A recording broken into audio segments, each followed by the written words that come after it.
আসসালামু আলাইকুম। আপনারা শুনছেন সর্বশেষ আন্তর্জাতিক সংবাদ। শুরুতেই শিরোনাম পড়ে বিস্তারিত। জাহাজে হামলা হলে কঠোর জবাব পাবে ইরান, মার্কিন প্রতিরক্ষামন্ত্রী। পদত্যাগে অনিচ্ছুক মমতা, এবার মুখ খুললেন শুভেন্দু। হরমুজ মিশনে যোগ দিতে দক্ষিণ কোরিয়াকে ট্রাম্পের চাপ। আমিরাতে ইরানের হামলার নেপথ্যে প্রধান দুই কারণ। সর্বশেষ থাকছে দক্ষিণ লেবাননের দুই শহরের বাসিন্দাদের দ্রুত এলাকা ছাড়ার নির্দেশ ইসরায়েলের। দর্শক শুনছিলেন সংবাদ শিরোনাম, এবার জানিয়ে দিব বিস্তারিত সংবাদ। তবে তার আগে অনুরোধ থাকবে ভিডিওটিতে একটি লাইক দিন এবং ভিডিও সম্পর্কে আপনাদের গুরুত্বপূর্ণ মতামত কমেন্ট করে জানিয়ে দিন। জাহাজে হামলা হলে কঠোর জবাব পাবে ইরান, মার্কিন প্রতিরক্ষামন্ত্রী। হরমুজ প্রণালীতে কোনো বাণিজ্যিক জাহাজে হামলা হলে ইরানকে কঠিন সামরিক প্রতিক্রিয়ার মুখোমুখি হতে হবে বলে সতর্ক করেছেন মার্কিন প্রতিরক্ষামন্ত্রী পিট হেগসেথ। মঙ্গলবার পেন্টাগনে অনুষ্ঠিত এক সংবাদ সম্মেলনে তিনি এ হুঁশিয়ারি দেন।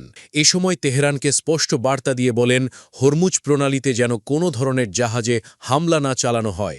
হেগসেথ জানান, যুক্তরাষ্ট্রের চলমান অপারেশন প্রজেক্ট ফ্রিডমের সময় যদি বাণিজ্যিক জাহাজ লক্ষ্যবস্তু হয়, তবে তার জবাবে ইরানের ওপর বড় ধরনের সামরিক হামলা চালানো হবে। তিনি আরও বলেন, বৈশ্বিক নিরাপত্তা নিশ্চিত করতে যুক্তরাষ্ট্র হরমুজ প্রণালীতে শক্তিশালী প্রতিরক্ষা ব্যবস্থা গড়ে তুলেছে। তার ভাষায়, কোনো জাহাজে হামলার ঘটনা ঘটলে ইরানকে তার গুরুতর পরিণতি ভোগ করতে হবে। সূত্র আল জাজিরা।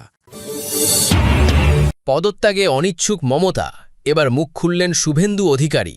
পশ্চিমবঙ্গে বিধানসভা নির্বাচনে পরাজয়ের পর অনিয়মের অভিযোগ এনে ইস্তফা না দেওয়ার ঘোষণা দিয়েছেন মুখ্যমন্ত্রী মমতা বন্দ্যোপাধ্যায়। মমতার এই সিদ্ধান্ত নিয়ে এবার মুখ খুললেন বিজেপি নেতা শুভেন্দু অধিকারী। মঙ্গলবার ৫ই মে সাংবাদিকদের প্রশ্নের উত্তরে তিনি সরাসরি কোনো বিতর্কে না জড়িয়েই সংবিধানের দিকে আঙুল দেখিয়েছেন। শুভেন্দু বলেন, সবকিছুই সংবিধানে উল্লেখ করা আছে, আমার এই নিয়ে বেশি কিছু বলার প্রয়োজন নেই। মঙ্গলবার কলকাতায় এক সাংবাদিক সম্মেলনে মমতা বন্দ্যোপাধ্যায় ঘোষণা করেন যে তিনি মুখ্যমন্ত্রী পদ থেকে পদত্যাগ করবেন না। তিনি দাবি করেন, এই পরাজয় জনমতের প্রতিফলন নয়, বরং একটি বড় ষড়যন্ত্রের ফল। তার কথায়, আমি হারিনি, আমি পদত্যাগ করব না, সাংবিধানিক নিয়ম অনুযায়ী যা করার করতে পারে। মূলত মুখ্যমন্ত্রীর এই অনড় মনোভাবের প্রেক্ষিতেই ভবানীপুর কেন্দ্রে জয়ী বিজেপি প্রার্থী শুভেন্দু অধিকারীকে প্রশ্ন করা হলে তিনি অত্যন্ত পরিমিত অথচ তীক্ষ্ণ প্রতিক্রিয়া দেন। উল্লেখ্য, ২০২৬-এর এই নির্বাচনে এক ঐতিহাসিক পটপরিবর্তনের সাক্ষী থেকেছে পশ্চিমবঙ্গ। দীর্ঘ ১৫ বছরের তৃণমূল শাসনের অবসান ঘটিয়ে বিজেপি ২০৭টি আসন পেয়ে একক সংখ্যাগরিষ্ঠতা লাভ করেছে। অন্যদিকে শাসক দল তৃণমূল কংগ্রেস মাত্র ৮০টি আসনে থিতু হয়েছে।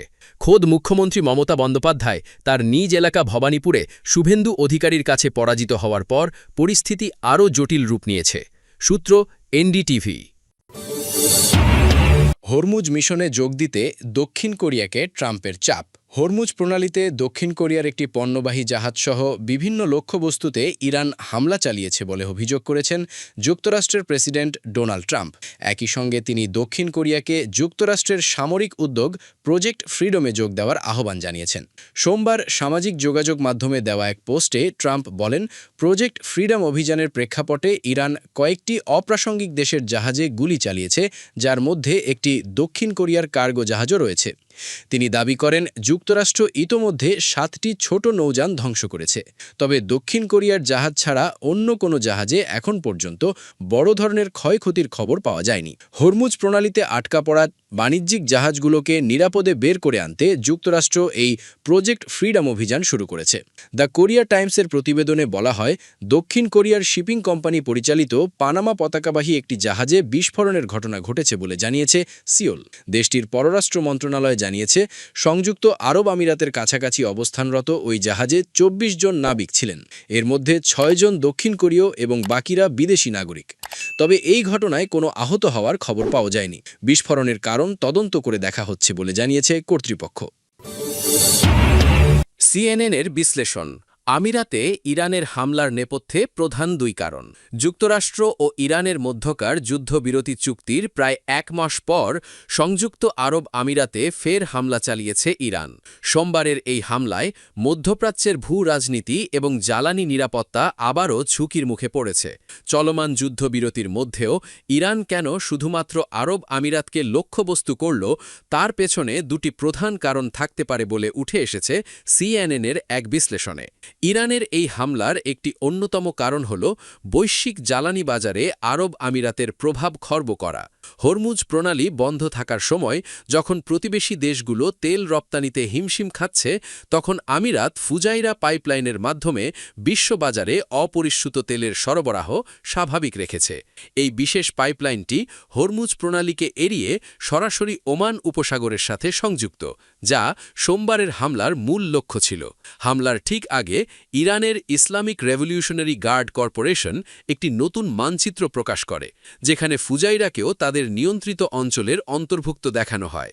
যুক্তরাষ্ট্রের প্রজেক্ট ফ্রিডম কর্মসূচি শুরুর সাথে এই হামলার সময়ের মিল থাকায় এটি স্পষ্ট যে ইরান কেবল হরমুজ প্রণালী নয়, বরং পুরো অঞ্চলের জ্বালানি প্রবাহ বিঘ্নিত করার সক্ষমতা ও ইচ্ছার জানান দিতে চাইছে। দ্বিতীয় প্রধান কারণটি হল ইসরায়েলের সঙ্গে আরব আমিরাতের ঘনিষ্ঠতা। সাম্প্রতিক যুদ্ধে ইসরায়েল ও আমিরাতের মধ্যকার সম্পর্ক এক নজিরবিহীন পর্যায়ে পৌঁছেছে। গোয়েন্দা তথ্য অনুযায়ী ইসরায়েল প্রথমবারের মতো কোনো আরব দেশে তাদের নিজস্ব ক্ষেপণাস্ত্র প্রতিরক্ষা ব্যবস্থা এবং সেনা মোতায়েন করেছে। আমিরাতও তাদের প্রথাগত আরব ও মুসলিম মিত্রদের ওপর থেকে নির্ভরতা কমিয়ে এই কৌশলগত জোটকে শক্তিশালী করার ইঙ্গিত দিয়েছে। এই সম্পর্ককে ইরান তাদের নিরাপত্তার জন্য হুমকি হিসাবে দেখছে। হামলার পরপরই ইরানের তাসনিম নিউজ এজেন্সিতে একজন সামরিক অধিকর্তা হুঁশিয়ারি দিয়ে জানান, আরব আমিরাত যদি ইসরায়েলের ঘুঁটি হিসাবে ব্যবহৃত হয়, তাহলে তাদের এমন শিক্ষা দেয়া হবে যা তারা কখনো ভুলবে না। ইরান স্পষ্ট করে দিয়েছে যে আমিরাত যদি ইসরায়েলের হয়ে কাজ করে, তাহলে তাদেরও শত্রু রাষ্ট্রের অংশ হিসাবেই গণ্য করা হবে।